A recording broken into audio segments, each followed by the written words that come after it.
Hi, ഇന്നത്തെ content എന്ന് വെച്ചാൽ നമ്മളെ റയൽ മാഡ്രിഡ് ആർസണൽ മാച്ചാണ് കഴിഞ്ഞ ദിവസം ചാമ്പ്യൻസ് ലീഗ് നടന്നത്. അപ്പോൾ ഈ വീഡിയോ ചെയ്യാൻ ഞാൻ കുറച്ച് ലേറ്റായിപ്പോയി. അപ്പോൾ ഇപ്പോൾ ഒരു പുതിയൊരു അപ്ഡേറ്റ് വരുന്നതെന്ന് വെച്ചാൽ ആഞ്ചലോട്ടി ഏകദേശം സാക്ക് ചെയ്യപ്പെടാൻ സാധ്യതയുണ്ടെന്നാണ്. അപ്പോൾ അതിന് പകരമായിട്ട് സാബി അലോൺസോ പിന്നെ അടുത്ത് വരാൻ ചാൻസ് ഉണ്ടെന്ന് പറഞ്ഞിട്ട് നല്ല സ്ട്രോങ് ആയിട്ടുള്ള ന്യൂസുകൾ ഇങ്ങനെ വന്നുകൊണ്ടിരിക്കുന്നുണ്ട്. ഇന്നലത്തെ കളി എന്ന് വെച്ചാൽ എന്താ പറയുക, എന്നെ സംബന്ധിച്ചിടത്തോളം ആക്ച്വലി ക്ലൂലെസ് ആയിരുന്നു മാച്ച് എങ്ങനെ ഉണ്ടാകുന്നത്. എന്ന് വെച്ചാൽ വളരെ റെയറായിട്ടാണ് ആർസണലും റയൽ മാഡ്രിഡും തമ്മിൽ മാച്ച് ഉണ്ടായാൽ വളരെ കുറവാണല്ലോ. അധികവും ഇപ്പം അടുത്തൊക്കെ ഉണ്ടായത് പ്രീമിയർ ലീഗിൽ നിന്ന് വരുന്നുണ്ടായത് ചെൽസിയും മാൻ സിറ്റിയാണ് അധികവും ചാമ്പ്യൻസ് ലീഗ്, പിന്നെ ലിവർപൂളൊക്കെയാണ് ചാമ്പ്യൻസ് ലീഗിലേക്ക് സ്ഥിരമായിട്ട് പ്രൊമോട്ട് ചെയ്തുകൊണ്ടിരിക്കുന്നത് ടീം. പിന്നെ ഇടയ്ക്ക് ടോട്ടൻഹാമുണ്ട്. അതുമാത്രമല്ല ഇവർ തമ്മിൽ ആർസണലും ഉണ്ടാകുന്നുണ്ട്, അത് ചെറിയൊരു തെറ്റ് പറ്റിയാണ്. എന്നാലും ആർസണലും റയൽ മാഡ്രിഡുമായിട്ടുള്ള മാച്ചുകൾ ഇപ്പോഴത്തൊന്നും നടന്നില്ലല്ലോ. 2006 നടന്നതാണ്. പണ്ട് നമ്മളെ ഹെൻറി പോയിട്ട് ബർണാബി പോയിട്ട് നാശം വിതച്ചേറ്റാന്ന് ഓർമ്മ. അപ്പോൾ ക്ലൂലെസ് ആയിരുന്നു എങ്ങനെയാണ് മാച്ച്, കളി എങ്ങനെയാണ് റിസൾട്ട് ഉണ്ടാകുന്നുള്ളതല്ലോ. പക്ഷേ കളിയോടെ ആയി കഴിഞ്ഞാൽ എന്നാലും റയൽ മാഡ്രിഡ് ജയിക്കും തന്നെയായിരുന്നു ഞാൻ വിചാരിച്ചിട്ടുണ്ട്. പക്ഷേ ആർസണൽ ഇന്നലെ തകർപ്പൻ പെർഫോമൻസ് ആയിരുന്നു. പക്ഷെ അത് ആർസണലിൻ്റെ മുടിക്കിനെക്കാട്ടിയും കുറേ വക റയൽ മാഡ്രിഡിൻ്റെ ടീമിൻ്റെ പ്രശ്നം തന്നെയാണെന്നാണ് എനിക്ക് തോന്നുന്നത്. അത് എല്ലാ മേഖലയിലും റയൽ മാഡ്രിഡ് വളരെ വീക്കായിരുന്നു. ഇന്നലെ ഒരു യൂട്യൂബിലൊരു കമൻറ്റ് കണ്ടതെന്ന് വെച്ചാൽ ഒരു ഫേമസ് ഫുട്ബോൾ യൂട്യൂബറെ അടിയിൽ കമൻറ്റ് വരുന്നുണ്ട്, എംബാപ്പയും റഫറിയും മാത്രമേ ട്രൈ ചെയ്തിട്ടുള്ളൂ, ബാക്കിയുള്ള പ്ലേയേഴ്സൊന്നും ട്രൈ ചെയ്തിട്ടില്ല എന്ന് പറഞ്ഞു. എംബാപ്പെ നന്നായിട്ട് കളിച്ചിരുന്നു, കറക്റ്റാണ്. എംബാപ്പെ നന്നായി കളിച്ചു. പിന്നെ ഒരു ഡിഫൻസിലുള്ള അസൻസിയോ എന്ന് പറഞ്ഞ പ്ലെയർ അത്യാവശ്യം കളിച്ചിട്ടുണ്ടായിരുന്നു. ബാക്കി എല്ലാവരും വളരെ വീക്കായിരുന്നു ഗെയിം. റയൽ മാഡ്രിഡിൻ്റെ ഫോർമേഷൻ വളരെ അബദ്ധമായിരുന്നു. 4-4-2 ആയിരുന്നു കളിച്ചത്. മിഡ് കളിക്കുന്ന വാൽവർഡെ എല്ലാം ഇന്നലെ റൈറ്റ് വിങ് ബാക്ക് ആയിട്ടാണ് കളിച്ചത്. അപ്പോൾ 4-4-2 ആയിരുന്നു ഫോർമേഷൻ. പിന്നെ ഡിഫൻസീവ് മിഡായിട്ട് കാമവിംഗ, പിന്നെ മിഡിൽ മോഡ്രിച്ച്, പിന്നെ ഇപ്പുറത്തെ സൈഡ് റൈറ്റ് സൈഡ് എംബാപ്പൻ്റെ ബാക്കിലായിട്ട് ബെല്ലിംഗ്ഹാം, അങ്ങനെയല്ല ഉണ്ടായത്. പിന്നെ ഞാൻ കഴിഞ്ഞ ഒരു ബ്രസീലിൻ്റെ ഒരു വീഡിയോ ചെയ്തിരുന്നുണ്ടായിരുന്നു. എംബാപ്പെ കളിക്കേണ്ട പൊസിഷനിലാണ് വിനീഷ്യസ് കളിക്കുന്നത്. അത് എന്താണെന്ന് അറിയാതെ ഈ കോച്ച് സാക്ക് ചെയ്യപ്പെടാൻ തന്നെ പ്രധാനപ്പെട്ട കാരണം അതായിരിക്കണം ആക്ച്വലി. പിന്നെ അതായത് ഒരു ഫ്ലാങ്സിൽ കളിക്കുന്ന പ്ലെയറെ കൊണ്ടുപോയിട്ട് സെൻറ്റർ ഫോർവേഡായിട്ട് അല്ലെങ്കിൽ സൈഡ് മാറ്റിയിട്ട് ലെഫ്റ്റ് ഫ്ലാങ്സിൽ കളിക്കുന്ന പ്ലെയറാണ്. അങ്ങനെ 4-4-2 ആണെങ്കിലും ഏകദേശം ഒരു മോറോവർ ഒരു സെൻറ്റർ ഫോർവേഡിനെ പോലെയാണ് എംബാപ്പെ കളിച്ചത്. ഇന്ന് രണ്ട് മൂവ്മെൻറ്റെല്ലാം ഇപ്പുറത്തെ സൈഡ് വന്നില്ല, 31-ാം മിനിറ്റിൽ റൺ ചെയ്യുന്ന ഇതല്ലോ. അപ്പോൾ അതിലുള്ള കുറേ ടീമിൻ്റെ പാളിച്ചുണ്ടായിരുന്നു.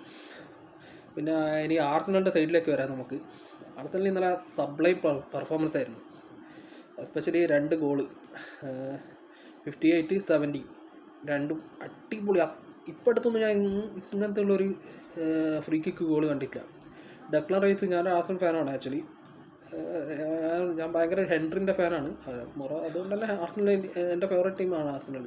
ഞാൻ ഇങ്ങനെ വിചാരിക്കുന്നുണ്ട്, ഇവനെ 75 മില്യണിനായിട്ടാണ് വെസ്റ്റ് ഹാമിൽ നിന്ന് ഡെക്ലൻ റൈസിനെ ട്രാൻസ്ഫർ ചെയ്തത്. നമ്മളെ പറഞ്ഞ് ഞാനിങ്ങനെ വിചാരിച്ചു, എന്തിനാണ് ഇവന് ഇത്രയും പൈസ കൊടുത്തിട്ട് ഈ ഒരു പ്ലെയറിനെ ട്രാൻസ്ഫർ ചെയ്തത്. എന്നാലും ഇന്നലത്തെ മാച്ചോടെ ആയാലും ക്വാളിറ്റി പുറത്ത് കാണിച്ചത് അടിപൊളി ഫ്രീ കിക്കായിരുന്നു. പിന്നെ കുറേ പ്ലേയേഴ്സ് എടുത്ത് പറയേണ്ട പ്ലെയർ എന്ന് പറഞ്ഞാലും പാർട്ടേന് ഇന്നലെ അത്യപാര ഗെയിമായിരുന്നു. ഫസ്റ്റ് ഒരു 12-ാം മിനിറ്റിൽ ഒരു കറക്റ്റ് ക്ലീൻ ആയിട്ടുള്ള ഷോട്ടെല്ലാം അതെല്ലാം നന്നായിട്ട് ഗോളി റയൽ മാഡ്രിഡിൽ എംബാപ്പ മാത്രമല്ല കോർട്ടുവ ഇല്ലെങ്കിൽ ഒരു 7-8 ഗോളി ഇന്നലെ അടിച്ചിട്ടുണ്ടായിരുന്നു. പിന്നെ എല്ലാവരും നന്നായി കളിക്കുന്നുണ്ടായിരുന്നു. സാക്കയെല്ലാം ബോൾ എടുത്തിട്ട് നല്ല ഫ്രീ ബേർഡിനെ പോലെയാണ് കളിക്കുന്നുണ്ടായത്. റയൽ മാഡ്രിഡിൻ്റെ ഡിഫൻസ് എല്ലാം പക്ക ഓപ്പൺ ആയിരുന്നു. സാക്കൻ്റെ സൈഡിൽ കളിച്ച അലാബന പിന്നെ മാറ്റി തോന്നുന്നു, കുറച്ച് കഴിഞ്ഞിട്ട് ഒരു കോച്ച് അങ്ങോട്ടേക്ക് വലിച്ചിട്ടുണ്ടായിരുന്നു. പിന്നെ വേറൊരു പ്ലെയർ ഇന്നലെ എനിക്ക് ഇഷ്ടപ്പെട്ട സ്കെല്ലി എന്ന് പറഞ്ഞിട്ടുള്ള പ്ലെയർ, അയ്യോ എന്ത് രസമുള്ള പ്ലെയറാണ്. ഇവർക്ക് വേണ്ടിയിട്ട് ലെഫ്റ്റ് വിങ് ബാക്ക് കളിച്ചത്.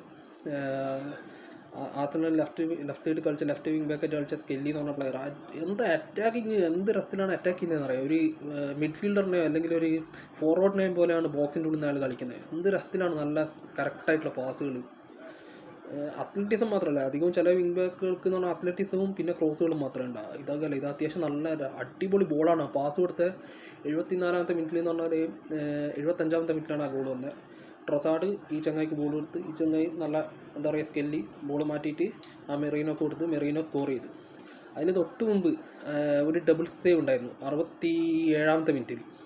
67ാമത്തെ മിനിറ്റിൽ എന്ന് പറഞ്ഞാൽ ഒന്ന് ഇവർ പാട്ട ബോളെടുത്ത് ഉള്ളിൽ കയറി ആ ബോള് മെറീനോ ഒന്ന് ഷോട്ട് ചെയ്ത് അടിച്ച് അത് കഴിഞ്ഞിട്ട് സ്കെല്ലി റീബൗണ്ടിലടിച്ച് അത് രണ്ടും കോർട്ട് സേവ് ചെയ്തു. അതേപോലെ കുറേ മൂമെൻറ്റ്സ് ഉണ്ടാകും. അപ്പോൾ ഇന്നലെ ശരിക്കും പറഞ്ഞാൽ ഞാൻ ഇന്നലെ എന്തായാലും റിസൾട്ട് ഒന്നും എനിക്കൊരു ക്ലൂ ഉണ്ടായിട്ടില്ല. പക്ഷേ ഇന്നലെ 3-0 ആർസണൽ ജയിച്ചെന്ന് പറഞ്ഞാൽ അത്രക്കും നല്ല റിസൾട്ടാണ്. പിന്നെ എന്തായാലും ഇനി ചാമ്പ്യൻസ് ലീഗിലേക്ക് ഇനി ആർസണൽ പോകും. അടുത്ത തന്നെ ഇങ്ങനെ ഇതുപോലെ കാരണം ചിലപ്പോൾ ആർസണൽ വില്ല ആയിട്ടെല്ലാം അടുത്ത റൗണ്ട് മാച്ച് വരാൻ സാധ്യതയുണ്ടെന്നാണ് പറയുന്നത്. എന്തായാലും നല്ലൊരു കളിയായിരുന്നു ആർസണൽ. ഇനി ഈ ഒരു ഇത് മൊമെൻറ്റം കീപ്പ് ചെയ്യുന്ന വിചാരിക്കാം. അടുത്ത ലെഗ് ബെർണബ്യൂവിലാണ്. ബെർണബ്യൂവിൽ നമ്മളധികം സന്തോഷിക്കണ്ട ആർസണൽ ഫാൻസായാലും ബെർണബ്യൂവിലാണ് 3-0 ഒരു 4 ഗോളെല്ലാം റയൽ മാഡ്രിഡിനെ കൊണ്ട് അടിക്കാമെന്ന് വെച്ചാൽ അത് കഴിയാത്ത കാര്യമൊന്നുമില്ല. എന്തായാലും ഒരു കാര്യം നമ്മൾ ആർസണലിൻ്റെ ഡിഫൻസ് നല്ല സോളിഡായിട്ട് പെർഫോം ചെയ്യുന്നുണ്ടായിരുന്നു. സാലിബെല്ലാം എന്താ പറയുക, ഞാൻ ഇന്നലെ വിചാരിച്ചില്ല എനിക്ക് സാലിബൻ്റെ കാര്യത്തിനൊന്നും ഒരു കോൺഫിഡൻസ് ഉള്ള ഒരു ആളല്ല. ഇന്നലെ അങ്ങനെ നന്നായിട്ട് എല്ലാവരും നന്നായി കളിച്ചു. കിവിയർ, സാലിബ, പിന്നെ സ്കെല്ലി എല്ലാവരും നന്നായിട്ട് കളിച്ചു. പിന്നെ മിഡിൽ എന്ന് പറഞ്ഞാൽ ഡക്ലൻ റൈസ്, ഒഡേഗാർഡ് എല്ലാവരും നന്നായിട്ട് പെർഫോം ചെയ്തു. മാർട്ടിനെല്ലി എല്ലാവരും ടീം സ്ക്വാഡ് എന്തോന്ന് വെച്ചാൽ കമ്പയർ പോലും ചെയ്യാൻ പറ്റില്ല. മാർട്ടിനെല്ലി ഒന്നും ബ്രസീലിൻ്റെ ഫസ്റ്റ് സ്ക്വാഡിലൊന്നും ഉള്ള പ്ലെയറേ അല്ല.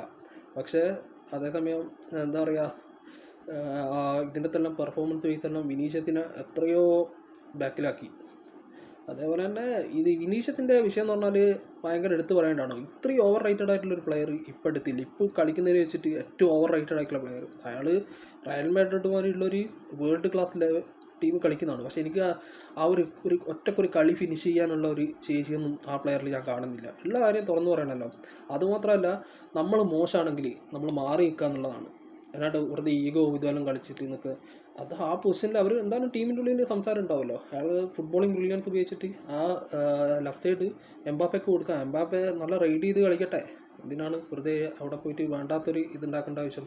പിന്നെ എന്ന് പറഞ്ഞാൽ ഫ്ലാങ്സിൽ കളിക്കുന്നത്, ഞാൻ അത്യാവശ്യം ഫുട്ബോൾ കളിക്കുകയും ചെയ്തു. കളിക്കുന്ന ഒരാളുണ്ട്, ഫ്ലാങ്സിൽ കളിക്കുന്ന ഒരാൾ കൊണ്ടുപോയിട്ട് സെൻറ്റർ പൊസിഷനിൽ ഇട്ടെന്ന് വെച്ചാൽ അല്ലെങ്കിൽ സൈഡ് മാറ്റിയിടുക, അതെന്ന് പറഞ്ഞാൽ ഭയങ്കര ഡിഫിക്കൽട്ടാണ്. അങ്ങനെ കളിക്കുന്ന പ്ലേയേഴ്സ് ഉണ്ട്. അത് നമ്മളെ ലിവർപൂളിൻ്റെ സാഡിയോ മാനെ ഇല്ലേ, ആൾ ചെയ്യും. റൈറ്റ് ഫ്ലാങ്കിലും കളിക്കും, ലെഫ്റ്റ് ഫ്ലാങ്കിലും കളിക്കും. സ്ഥലം വരുന്നതിന് മുമ്പല്ലേ ആക്ച്വലി മൂപ്പർ റൈറ്റ് സൈഡിൽ റൈറ്റ് വിങ്ങറായിട്ടായിരുന്നു കളിക്കുന്നത്. റൈറ്റ് ഫൂട്ടഡ് പ്ലെയർ ശരിക്കും പറഞ്ഞാൽ ലെഫ്റ്റ് ഫ്ലാങ്കിൽ കളിക്കും. അങ്ങനെയാണ്. പക്ഷെ അത് എന്താ പറയുക, എംബാപ്പനെ കൊണ്ടുപോയിട്ട് അവിടെ ഇട്ട് അത് ശരിക്കും പറഞ്ഞാൽ ടീമിനെ ഇത്രയും അധികം എഫക്റ്റ് ചെയ്യുന്നൊരു കാര്യമായിട്ട് നമുക്ക് മനസ്സിലാക്കാം. എന്തായാലും അടുത്ത ലെഗിനായിട്ട് നമ്മളെല്ലാം വെയിറ്റ് ചെയ്യാണ്. എന്തായാലും നല്ലൊരു അടുത്ത ലെഗ് അടിപൊളിയായിരിക്കും, എല്ലാവരും കാണാം. അപ്പോൾ അതിനെക്കൊണ്ട് ഞാൻ ഒരു വീഡിയോ ചെയ്യും. എല്ലാവരും നമ്മളെ സബ്സ്ക്രൈബ് ചെയ്യുക, സപ്പോർട്ട് ചെയ്യുക. ഓക്കെ.